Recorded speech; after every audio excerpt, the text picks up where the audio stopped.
So out of all the people in the Gospels, who was the one who betrayed Jesus?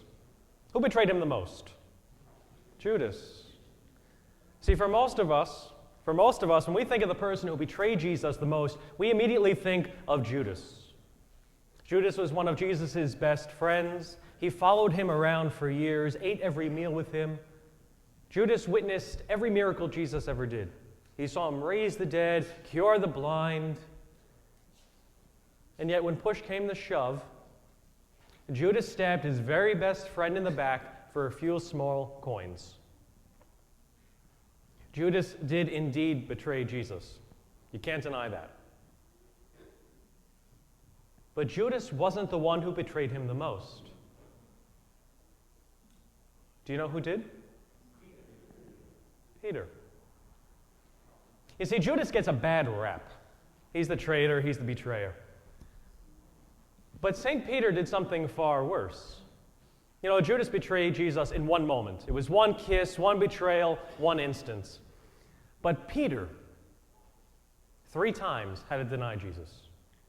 He had to think about it. On the night of the Last Supper, we hear that in the Garden of Gethsemane, Jesus is arrested and he's dragged off. And the other apostles, when they see this happening, they run off to get together and give each other support and encouragement. But St. Peter did something different. St. Peter turned his back on all the other apostles. He said, I've had enough of you guys. He ran off by himself.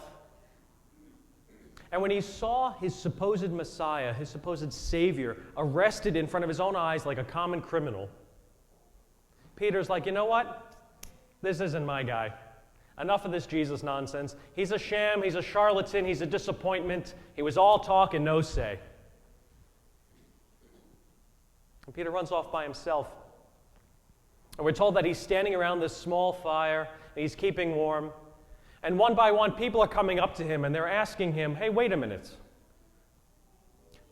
You were one of his followers. You were his friend, weren't you? And Peter goes, nope, he was no friend of mine. I do not know the man. But Peter meant what he said. When he said no, he wasn't lying. He wasn't hiding. He wasn't scared. Peter was angry. He wanted nothing to do with Jesus ever again for the rest of his life. Jesus was dead in the eyes of St. Peter. But of course, we know and we hear today in the gospel that that's not the end of Peter's story. It didn't end with him betraying Jesus 3 times. We see today that even though Peter denied Jesus, even though he stabbed him in the back more than Judas did, Peter somehow never stopped believing and never stopped trusting in the forgiveness of God, in the mercy of God, in the love of God. Because like we see in our gospel today, Peter never says, I'm sorry for what I did. Jesus never asks him 3 times, do you regret it? Are you sorry? Jesus asks him, do you love me? And 3 times, Peter says, of course I do. Peter never stopped trusting that God would forgive him no matter what he had ever done wrong. Therein lies why Peter is a saint and Judas is not. Because Judas made a far worse mistake than simply betraying God with a kiss. Judas committed the worst mistake of all. He doubted that God would forgive him. He doubted God's mercy and love. Judas couldn't conceive of a God who was more loving than whatever he could do wrong. He couldn't think of that. And because he thought that his one single moment of sin, his one mistake, although very great, he thought that canceled out all the love that God had for him. And the guilt and the shame that bore on his shoulders, he couldn't take it. He ran off by himself, he despaired, he was disgraced. And he let that be the end of his story. Handing Jesus over to death is bad, yeah. Denying knowing him 3 times is worse. But the worst sin that anyone, all of us, could ever commit is doubting God will forgive us when we've done something wrong.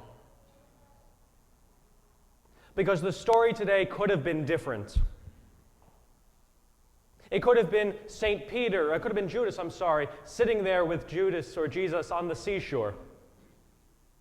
It could have been Judas who Jesus tells to feed his sheep and tend his flock. It could have been Judas who became the head of the church. It could have been Judas who was the rock. It could have been Judas who was a saint.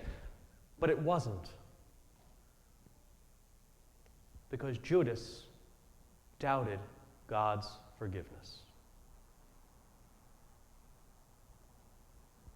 All Judas had to do was trust that God would still love him no matter what.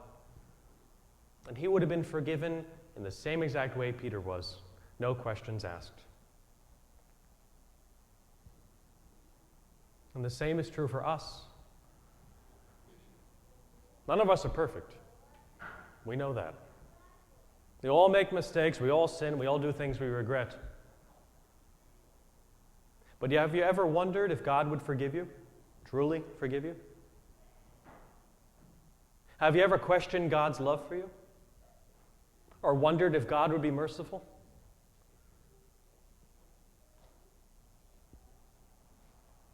Asking for God's forgiveness is one thing.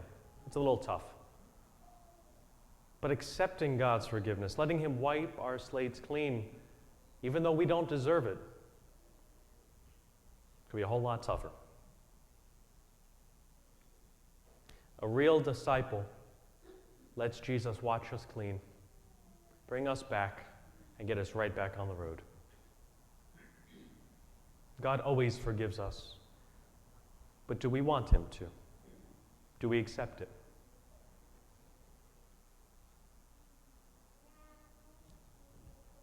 So who would you rather be then? Would you rather be Judas? Turns his back on God because he thinks he's so broken God couldn't forgive him? Would you rather be St. Peter and turn back to God every single time you make a mistake and receive the same forgiveness every single time? Who would you rather be? A Judas